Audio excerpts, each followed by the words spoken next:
শুকরিয়া আদায় করি না। বুঝছেন দর্শক ভাইরা, আসলে আমরা যদি আল্লাহর কাছে শুকরিয়া আদায় করতাম তাহলে আল্লাহ পাক আমাদেরকে অনেক অনেক নিয়ামত দিত। এখন কিছু কিছু লোক আছে দেখবেন, তাদের হাজারো টাকা পয়সা দিছে, ধন সম্পদ দিছে, অনেক কিছু দিছে, কিন্তু আমরা শুকরিয়া আদায় করি না।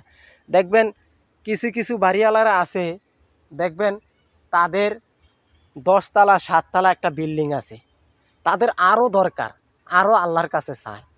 আর যাদের নাই তারা আল্লাহর কাছে যেতুটুক দিছে আল্লাহ অতটুকুই নিয়ামত করে আল্লাহর কাছে।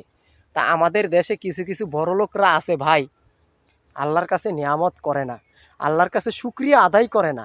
এই যে দেখেন, আপনার আমার কোনো দিন ক্ষমতা হইবে এই গাছের ভিতরে এতগুলা ফল ধরাইতে?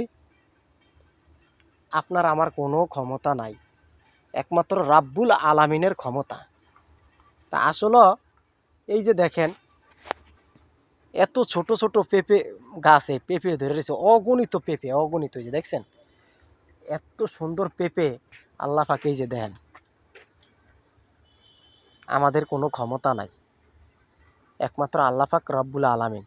এই যে দেখেন, এই সরিষা ফুলের ভিতরে মধু আহরণ করে রাখছে কে? একমাত্র রব্বুল আলামিন।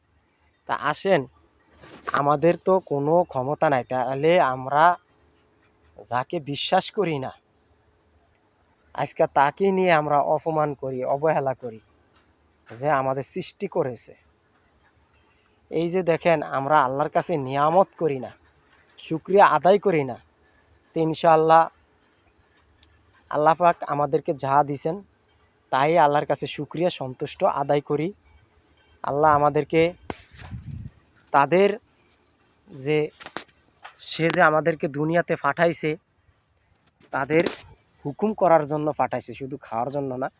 তা আল্লাহর কাছে দোয়া করি, আল্লাহ যেন আমাদের সব সময় যেন শরীর স্বাস্থ্য ভালো রাখে, এটাই আল্লাহর কাছে শুকরিয়া। আমরা অল্পতেই আল্লাহর কাছে সন্তুষ্ট হব। বুঝছেন দর্শক ভাইরা, আমরা অল্পতেই আল্লাহর কাছে সন্তুষ্ট হব এবং আল্লাহর কাছে শুকরিয়া আদায় করব। বুঝছেন দর্শক ভাইরা, তা আসুন আমরা সবাই আল্লাহকে স্মরণ করি এবং আল্লাহকে প্রতি কদমে ডাকি, ইয়া আল্লাহু ইয়া রহমানু ইয়া রাহিম, ইয়া আল্লাহু ইয়া রহমানু ইয়া রাহিম। আল্লাহ পাক দেখেন, ওনার এত বড় ক্ষমতাশীল, উনি হুকুম ছাড়া একটা গাছের পাতা লড়ে না, আল্লাহ পাকের হুকুম ছাড়া একটা গাছের পাতা লড়ে না।